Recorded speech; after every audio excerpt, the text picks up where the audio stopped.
Oh, wow. Everything you heard about the Will Smith slap was wrong. Not surprising given the journalistic world we live in these days where speed is valued over accuracy. In this video, you're going to learn the real reasons why Will Smith, an ENFP, actually slapped Chris Rock. And the answers are all right here, in his own autobiography. The first thing we need to do is look at Will Smith as an individual. Will is someone who is a hero to many. My generation grew up idolizing Will. Eventually, he would inspire us with films like King Richard and Pursuit of Happiness. You gotta trust me, all right? I trust you. Because I'm getting a better job. But well before that, he was the prince. You weren't cool if you couldn't finish the line, "In West Philadelphia, born and raised, I used to spend most of my days." Years later, I found clips of Will sharing his insights and views on life. Because what happens to you if you don't tell the truth is worse than telling the truth will ever be. And he went from being my favorite actor to a role model. Like pain and suffering are bound to joy.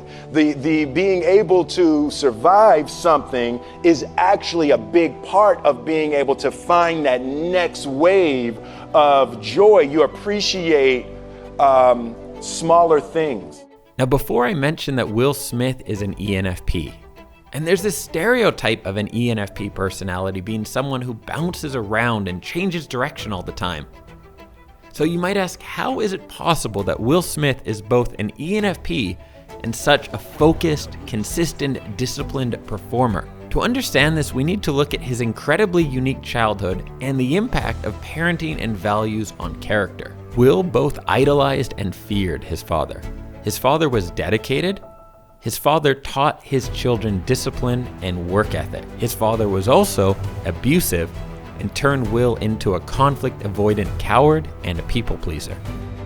I grew up in a household where I was scared and watched my father beat my mother up. His mother was the intellectual in the family and taught Will the importance of language and instilled a love of learning. And his grandmother was a source of infinite love and gratitude, a very religious woman who would do anything for anyone to spread God's love. So when you combine these things, you can start to understand the character of Will. And you can also think that you have someone here, an ENFP from an abusive household with very high expectations of performance, that you now also have someone who becomes a performer, who puts on a mask and shows people what he thinks they want him to be. As a child, Will believed if he could please his father, if he could make him laugh and make him happy, it would keep his house peaceful. I grew up in a household where I was scared and watched my father beat my mother up. So I was gonna build the complete opposite of that. Yeah. I decided to be funny, to constantly please others, to keep them laughing and smiling. He was also floating between two worlds as he grew up. The black Baptist kid at a white Catholic school, Up to 8th grade with all white kids and probably 2 or 3 black kids, but predominantly white school. And then I went to my neighborhood high school in 9th grade that was 99% black kids. he had to adjust to both sides and constantly changed who he was to try to fit in and to avoid being bullied. But it isn't because he is some Hollywood elite that lives in a fantasy world. It was living in a fantasy world that allowed him to become a Hollywood elite. So the first day that I walked in to 9th grade, I walked into the lunchroom and it was like 500 kids. And to this day, I don't know why I did this. I'm sure it was because I was nervous, and I have a thing with fear. I don't like being scared. So I'm sure I walked in, I looked around, and I said, "Excuse me, can I have your attention? Can I have your attention, please? He's here. He's here right now. Thank you. Thank you." In his book, Will describes having this incredible belief in himself going back as far as he can remember. This imagination served him in taking on otherwise impossible challenges that people would never just get going with. What? but other times the results weren't so pretty. Can I have your attention, please? He's here. And there was this one dude, and he was sitting there, and he looked up to me, he said, man, don't nobody give a that you here, right? And I said, hey, just give me 10 minutes. Your girl gonna care, right? And he was like, all right. And you gotta watch that nod. That nod is not a good nod. He was like, as I was walking up the steps, he cracked me in the side of my head with the lock. And I went down, I was out, I don't remember nothing. I still got the lump on my head. For example, as a kid, he believed he would 100% be able to dunk a basketball on his first ever attempt. While wearing cowboy boots, he definitely knocked himself unconscious giving that one a try. Now, knowing all this, we can start to put the puzzle pieces together of who Will Smith really is. And perhaps you can empathize with some of these traits, or some of these experiences like I can. I'll admit, though, I'm holding back the cherry, which will come in a moment.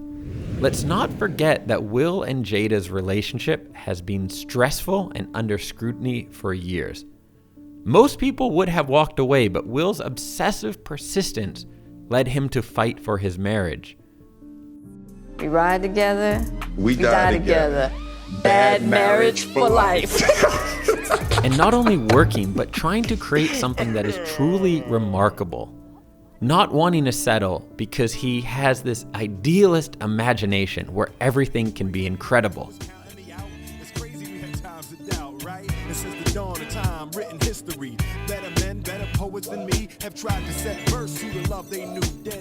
But attempting this is going to lead to a lot of pain and perhaps a lot of open wounds.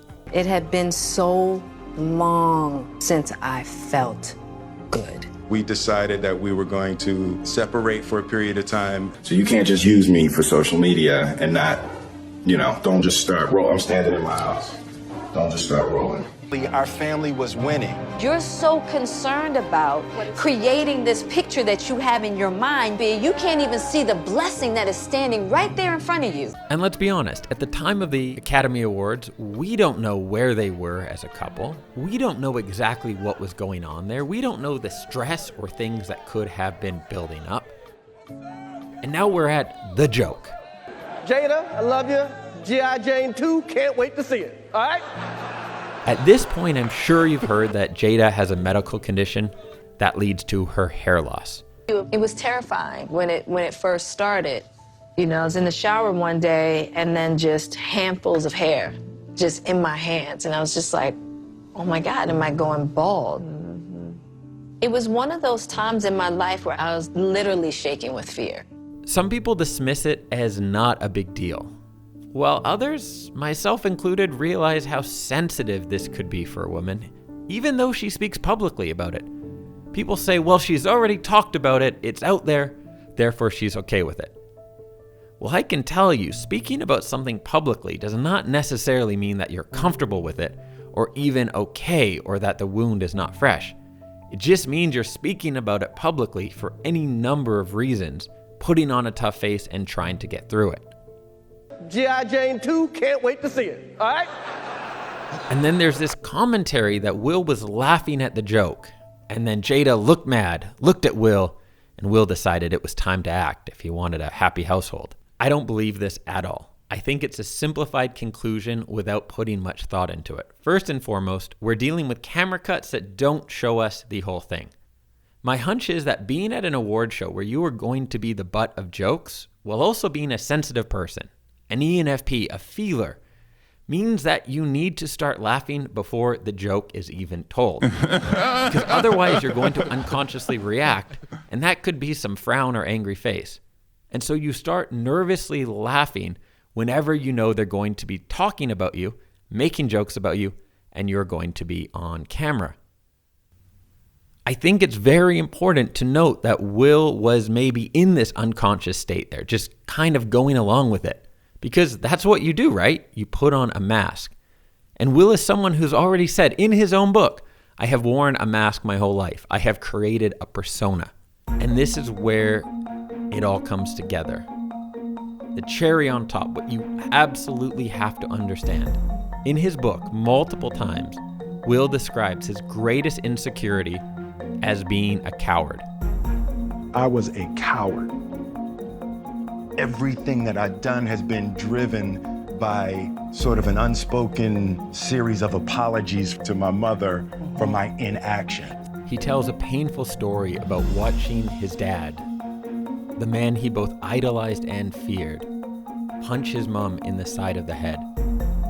And while his little brother tried to intervene, Will just sat there and did nothing. His greatest shame and insecurity is being a coward. As a child, I'd always told myself that I would one day avenge my mother, that when I was big enough, when I was strong enough, when I was no longer a coward, I would slay him. Love is not punishing people and beating on them for what they did. He looks over at Jada, the woman he loves, and sees the hurt. And in his mind, he has to do something. He must defend the woman he loves. But he hesitates. He probably thinks to himself, it's an award show. I can't do anything. What can I do here? And then he catches himself not taking action. And he thinks, wait, am I not taking action because I shouldn't? Or am I not taking action because I'm a coward? I'm not a coward. And in that moment, he is a boy again, watching the woman he loves being attacked and not doing anything to protect her. This is his state of mind. And of course, this is ridiculous.